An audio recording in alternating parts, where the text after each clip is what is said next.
Hi, I'm Bob Hasegawa, your state senator for the 11th Legislative District, back with my biweekly report for you. So just a quick update. We just passed the halfway mark in the session, which was the House of Origin cutoff. So any of my bills in the Senate that are going to move over to the House had to have passed by last Wednesday. So I had a couple of them, and I'll tell you about those maybe some other time. But for now, we're transitioning from a lot of the policy items to more budget conversations. So I'm getting lots of different groups coming through my office talking about the different budget requests and the needs that our community has. And one of those actually is communities and schools. And I know that the folks in Renton, part of my district, are very familiar with communities and schools of Renton. There's also communities and schools in Seattle. And they're here talking to me about some of their needs. So what I wanted for you to see is maybe get a little bit of a flavor of what some of the needs are, especially in our education system, in supporting our students so that they can actually be successful in their academic careers and what it's going to take. So we have Sue Paros from Communities and Schools of Renton here. And Sue, can you tell me a little bit about why you came to see me and what Communities and Schools is all about? Be happy to. Thank you, Senator. Communities and Schools is a nationally recognized dropout prevention program, the #1 in the nation. And the model is that we put a person in the school to know the needs of the students in the school and then to broker resources, leverage resources in the community to meet those needs. So we go beyond the school resources to find the way to help the students who need it the most. And we're in 14 school districts in the state of Washington, serving about 63,000 students. So a significant footprint in Washington. A quick story that I wanted to tell you about, and I have some friends here from that'll tell you stories also.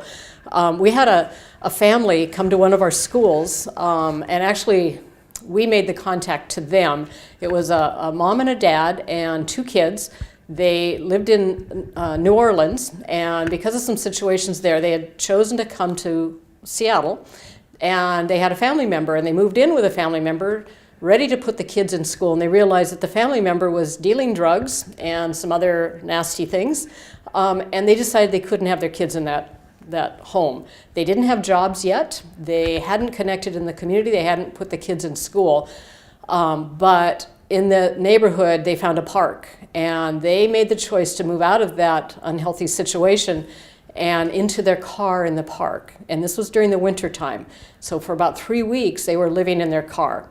When the school became aware of them and our staff person at the school became aware, we then wrapped our arms around by providing services and understanding that they needed just about everything. So connecting them to clothes and food and on and on.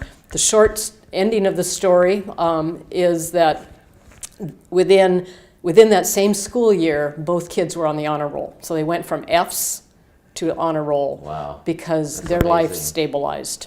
And I understand that And there's about 33,000 homeless students in our education system across the state. Yes. We serve 192 homeless children, so about a fourth of the kids. Wow. My name is Gerri Johnson. I'm a grandmother of 3, and they go to Campbell Hill.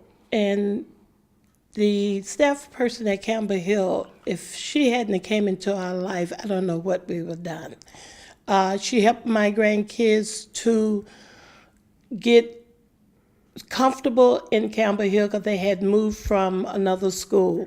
And they was acting out, but they have turned their life around. They helped us with backpacks, food, coats, mentors, counselors. I mean, it's been a blessing to have her in that school to help my family out. So they turned their lives around. Their academic has went way up. Hi, I'm Natalie Mace. I'm one of the school staff for Communities in Schools. I work at Aki Kurosi Middle School in Seattle. And my job is to be that person who's working with students and building relationships with families and connecting them to resources, whether that might be housing resources or food resources or working with the student to get them into mental health. So identifying students who just need that extra support to be successful in school and then helping them get that support. I'm Jim Ventris. I'm a retired principal from Renton, and I have lots of stories about kids that have been impacted by this program because it existed in the school where I was principal. But one in particular is of a young man at the elementary level that was really struggling. And through the efforts of this program and through the mentoring that is provided, we reached out to the family, developed a substantially positive relationship with the family, provided a mentor to this child.